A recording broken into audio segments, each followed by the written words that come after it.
we're looking at historical record, we have to look at who's in power at what particular moment. When we're talking about Augustus Caesar, interestingly, when you do research on his birth date, it was right around the same time as Jesus Christ. In fact, he declared himself to be the savior of the common people of men, the common people who belong to men. He said he was the savior of that. Interestingly, he placed himself as a godlike figure on that at the same time that Jesus Christ showed up. And if you're following the proper calendar, you would understand that his October date would have been more believable as relating to him competing with Jesus Christ, because of the fact was that that is the more proper calendar date that Jesus Christ showed up, birthed to the world. This very Augustus Caesar said, let's tax and register the world. So when you tax and register something, you enroll it.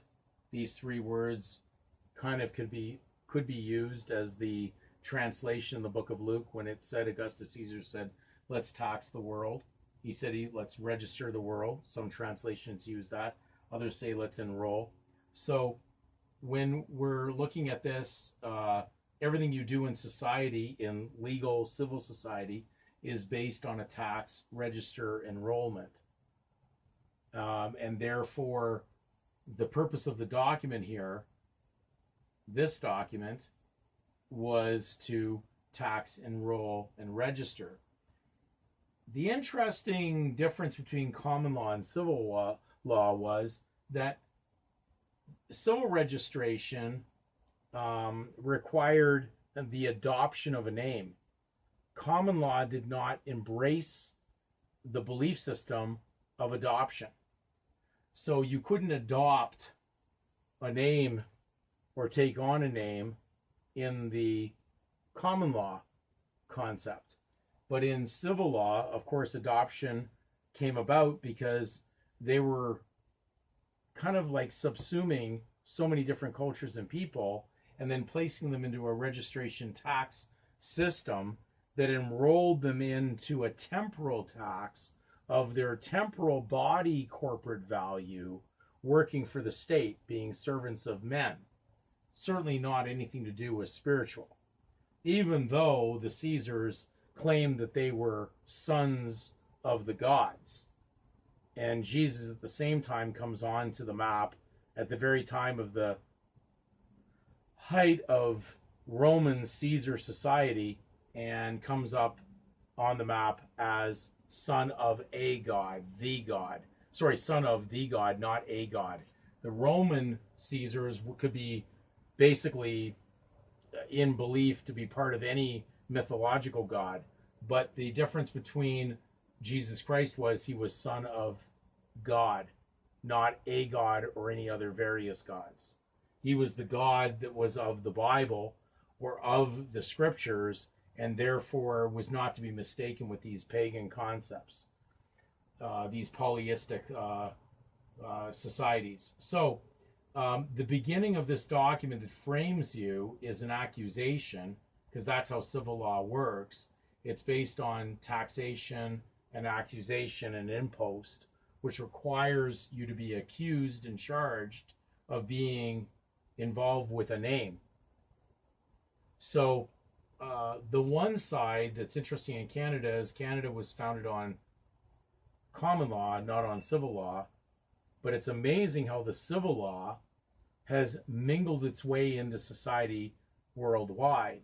So you don't have a worldwide event that happened with the execution of Jesus Christ that did not impact this, because he came in at a time that was canceling debt, canceling impost, canceling the concept of tax, and saying that you were free from the legal system, not from God, your creator, but from something that would be tainted or torturous to you, under a man-made society that went away from the harmony of God. So, of course, the issuance of these birth certificates were very important because he's not only represented being certificates of libelous against Jesus Christ, but the only origin of these certificates, when you look back to certificates in the Roman civil society, were only issued to people who renounced the authority of Jesus Christ, and therefore they carried them as a symbolization that they were not of God's people, and that they were there to do whatever is required to burn incense or ceremonial activity in basically adherence to the Roman society, which is what we're seeing today. So, of course, they need you to take a shot in order to show your subservience to the Roman society that you're involved in. And so nothing is different, nothing new under the sun. They're basically wanting you to do a sacrificial ceremony to show your adherence to the state. Because remember, in their view, you're all in this together. You're in a collective, and that's what legal is, the collective. It has nothing to do with the separation of good from evil. It is a collective of the bad, of those that are the no-goods. Uniquely in Canada, we have the province that locates the very system that actually takes care of the no-goods, and that's in New Brunswick, Canada, and NB in law means no goods. So they register all the no goods in New Brunswick. Those that are the sureties for these certificates are all the no goods. They've gone contrary to God, so they register them all in one province. You think that's by chance? Say what you may. You haven't done enough research. You think I'm just splitting hairs, but I'm not. They have put this in place. And that's why even the postal code for the registry system for New Brunswick also even uses the postal code system that relates to T4s when you file a tax return. It's even in their postal code. So they haven't done anything, hiding anything from you. They just think you're so dumb you won't see it because you're too busy trying to register things into a system that has nothing to do with you. You're too busy trying to be something you're not. Therefore, you're going to pay an impost and a tax for your fraud and your impostoring of a title that is not yours. So tax registration and enrollment are all part of the same situation. And therefore, what are they planning to do? Well, I read you this. Maybe a lot for a mouthful for one video, but good that I combine this into one. I was dealing with the legal system on wills. And it says, the law behind wills, legal wills, becomes tedious when many parties are not present. Typically, in many cases, with limited family surname members. This mainly occurred after World War II, where many wills had no possible recipients, so the assets went to the government. Now, could you understand why now they're doing a domestic on the soil war in commerce, mersement, which is war? Oh no, they're not going to send out a nuclear bomb. They don't have to. They're getting you to walk up and get shot. And so therefore, they're canceling out their bonds, their government bonds, because they put this system in place in 1910, 1911, and they are planning on fulfilling this. Their 2030 agenda is all based on as the days of Noah, because it was in the days of Noah, there was a 120-year period between the beginning of Noah's following God's will and basically God closing the door of salvation on that ark. And so if you take 1910, when they started to issue especially these short form birth certificates, which I believe symbolized the days being cut short. And then basically they knew that those that would surety that would end up out of salvation. And they would go to their death, drowned in commerce, whatever you want to think, and eventually burned based on a misplaced trust. So the 2030 agenda, if you take 120 years and add that to 1910, 1911, you're right at 2030.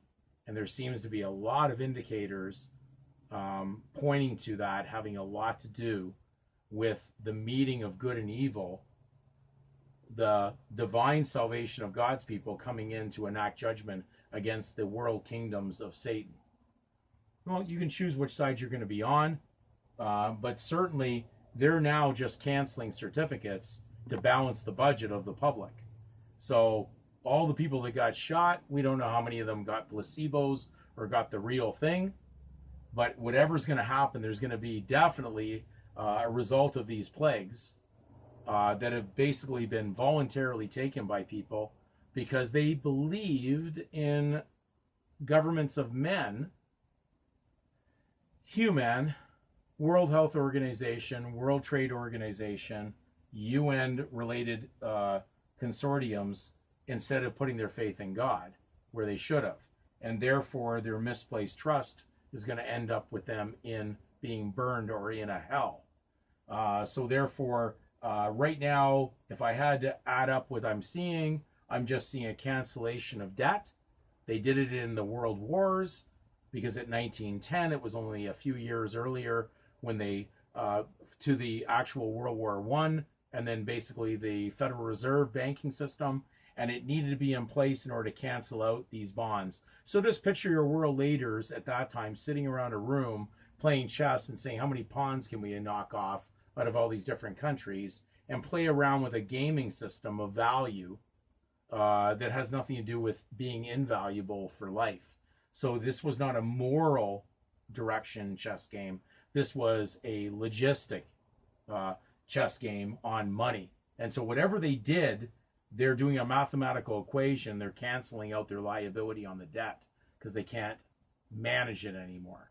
So it's better to eliminate the people that are involved so there's no one left to collect. And where does the money go when they cancel out the certificates?